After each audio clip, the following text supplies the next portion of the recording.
Hey guys and girls, we're going to start today with our learning target for writing. I can write a personal narrative story. We've been working on personal narrative stories for a few weeks now. I want to remind you that a personal narrative story is a true story of something that actually happened to you or something that you do. This is not a made-up story. This is not anything that's make-believe or pretend or something that you hope could happen. This is something that has already happened or something that you do currently at the moment. Now, we've already thought of our ideas on our small moment maps. We've already used our asking words to kind of spread our ideas out through our story. Let me show you mine so we can remind you. All right, so remember at the top when we first started writing, we went ahead and planned our story out for our beginning. We wanted to start with where and when. So last week we were working on adding flavor to our writing. And if you remember, I've got all of these seasonings here: ketchups, dressing, mustard, and I told you guys that we talked about why do people add salad dressing and pepper and seasonings to our food. Why do we do that? Because we want to add flavor to it. We want to make it taste better. Well, as writers, we want to add flavor to our writing too. And one way to add flavor to your writing and make your writing sound better is to add details to bring your stories to life, okay? So that's what we're working on doing for the next few weeks. We're going to be working on learning a new strategy on ways to bring your stories to life. In part one of adding details, we talked about our mustard bottle, and this was taking small steps to tell who, what, when, where, why, and how. That's why we went ahead in our book and we started with our beginning, our where and our when. And then on page 2, we went to our who. That's also part of our beginning. In our middle, we wanted to answer the question, what? What are we writing about? What happened in our story that we actually want to tell about? This is probably going to be your problem or your challenge or the most exciting part of your story.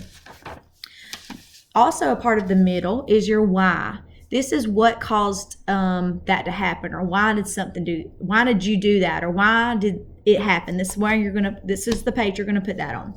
And then you're going to end your story with how. How did you feel when it ended? I really want you to focus on your feelings at the end. How did you feel? How did that make you feel? Or what do you hope could happen in the future because of it? Okay, so we're using this our mustard hint of taking small steps, and we talked about the song The Itsy Bitsy Spider too, because in that song, even though it is a story song for little children, the Itsy Bitsy Spider did take itsy bitsy steps to get up that spout. Then he got washed out. Then the rain came out. Then it dried up all the sun. Then he went back up. It told us every single step that he did to get up the spout, down, and then back up again. So when you're writing your stories, we want to take these itsy bitsy steps. We want to know every single thing that happened. Don't leave anything out, because the only way we're going to know and the only way that we're going to feel like we were there with you is if you tell us in your story. If you don't mention it in the story and just keep it up in your head, then your readers will never know what really happened at your small moment, okay? All right, well, we're going to keep on writing in our book. So far, I have my beginning written. So I went ahead and drew some sketches last time we met, and I said, it was a very hot day in June of 2020. I went to work out at the gym, CrossFit Fitzgerald. It was about 4 o'clock in the afternoon. So on your page for your beginning, on your where and when, you're only telling me where you were when it happened and when it happened. Also a part of the beginning, I want you to tell me about your who. Who was there when it took place? I went to the gym by myself. There were other people there ready to work out just like me. My coach was there too. And then we stopped. That's where we ended.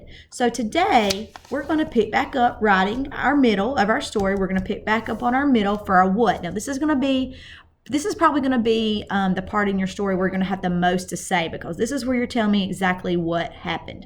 So we're going to look at our ketchup, okay? So our ketchup hint for adding more details and bringing your stories to life says, unfreeze your people. Let me move my book. Unfreeze your people, make them move. Use speech bubbles and include dialogue to show exactly what characters say and how they say it. And if you look at this little picture right here, I know it's kind of small, but you've got a little girl jump roping and making them move. So we want to make, and when we draw our pictures, we're going to practice adding some movement lines or some bent knees to show that she's jumping. See how the rope is kind of slanty right there too? That lets us know that the rope is moving. If your characters are saying something in your story, make them talk. Give them a speech bubble. Or if they're thinking something in their head, we're going to give them a think bubble. And don't just put it in your pictures. Second graders add those details to their writing. I want you to start with it in your pictures, but then we're going to move it down to our writing so that when the readers are reading, they've got even more details to go on. It says use speech bubbles, so we can do that in our pictures, and include dialogue. Dialogue is the exact words that people say. So if you can remember exactly what you said or exactly what your mom said when it happened, then we want to include that here in your story, okay? All right, so I'm going to grab my pencil and we're going to open back up, and we're going to keep in mind that we want to unfreeze our people, make our people think, make them move. We want to tell what they think, tell what they say in our story, but also at the same time, we want to take small steps. These are the two flavors that we're adding to our writing today. Taking small steps, and we're on the right track with that because we've already planned our story that way. But now I want us to also keep in mind that we want to unfreeze our people, make them talk, make them move, make them think, okay? All right, so I'm going to start back on my M right here. So here's my little ideas that we sketched down up in the planning part of our writing. I twisted my ankle when I was doing burpees, and I stepped down from the bench, okay? So on this page, I'm going to tell what happened. I'm going to tell the problem that I ran into, what I was doing, and what exactly happened, okay? So I'm going to say the timer.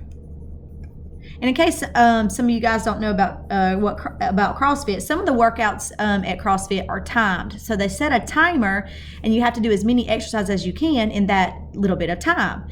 So you're moving really fast. So that's what was happening this day. The timer was set.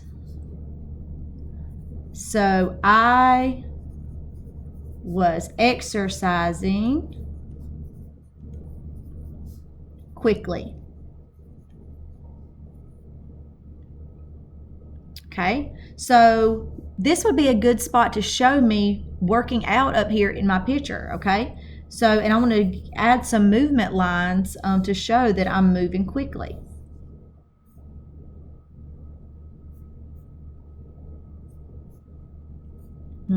Give myself, and I drew a smiley face right there, but I probably wasn't smiling because it was hot. So I'm going to do like a grunt face, okay? Like I'm straining to lift this weight. I'm going to give me some hair. Oh, I had a ponytail because I would have a ponytail in my hair. Probably a messy bun. Okay, so there's me. I'm going to put some movement lines on this weight so that we can know that I'm lifting the weights, okay? The timer was set, so I was exercising quickly. Now I'm going to tell what I had to do. I had to jump on top of the bench. Or actually, I didn't jump on top of the bench, I stepped. So I had to step on top of the bench and then jump up on the bar to pull myself up.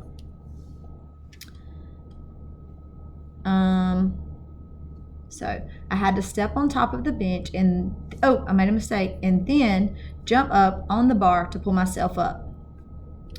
After that, I stepped down off the bench to do a burpee.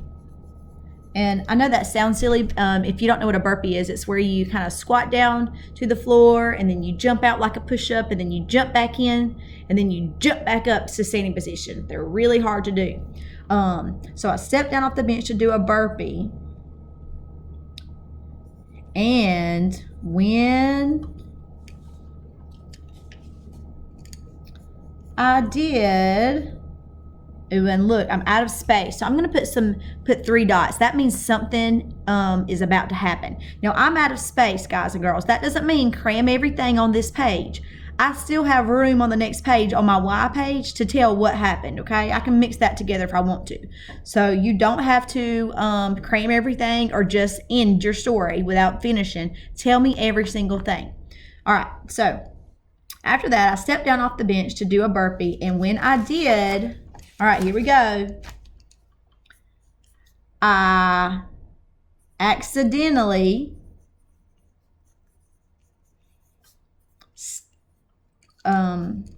let's see, what would be a good word? I accidentally placed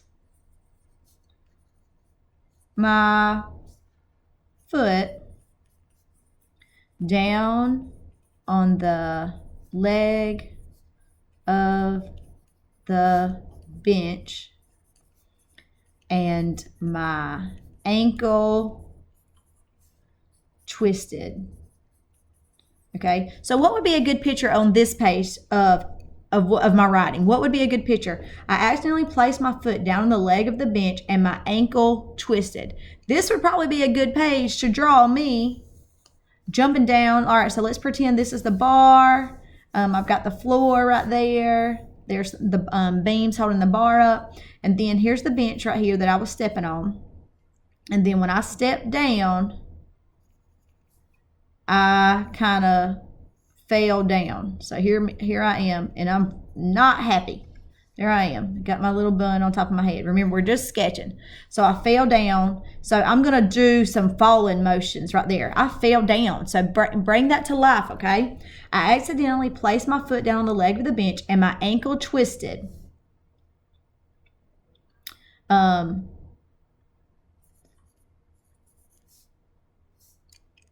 going to take this "and" out right here. My ankle twisted and I fell to my knees. Okay, so I've got a lot of action going on. At this point, guys and girls, I haven't said anything because when I'm at the gym exercising, I don't really like to talk because I'm focused on working out, right? So I don't have any words to make my character say. Nobody was saying anything. All right, so I'm going to go back and read it real quickly just to make sure it sounds good.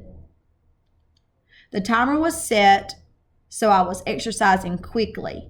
I had to step on top of the bench and then jump up on the bar to pull myself up. After that, I stepped down off the bench to do a burpee, and when I did, I accidentally placed my foot down on the leg of the bench. My ankle twisted, and I fell to my knees. All right, so I've got a lot of things that just happened. I'm only talking about my what. Only my what. So today, when you're writing in your book, you're going to focus on bringing your people to life, unfreeze them, make them move, add some motion lines, give them some speech bubbles or some think bubbles. I don't have any speech bubbles or any think bubbles here because I was not, maybe I could put a think bubble here to show what I was thinking. What do you guys think I was thinking? This is tough. Maybe I was thinking that, huh? All right, so after that, I stepped off the bench to do a burpee, and when I did, I accidentally placed my foot down on the leg of the bench, and there I am. Remember, bringing my people to life. I've got my little movement lines here. My ankle twisted, and I fell to my knees. And then I'm going to stop. So when you write today, you're only going to tell the what part. This is going to be the juiciest part of your story. Tell me exactly what you're writing about.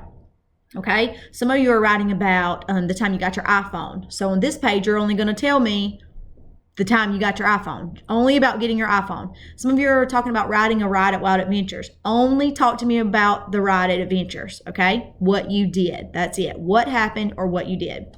All right. I want you to check into Seesaw, and you're going to read your M part of your book, just your what page, and tell me what happened. I want you to share your what part of your story with me, just like I did with you guys. All right, I can't wait to hear your writing. Have a good time.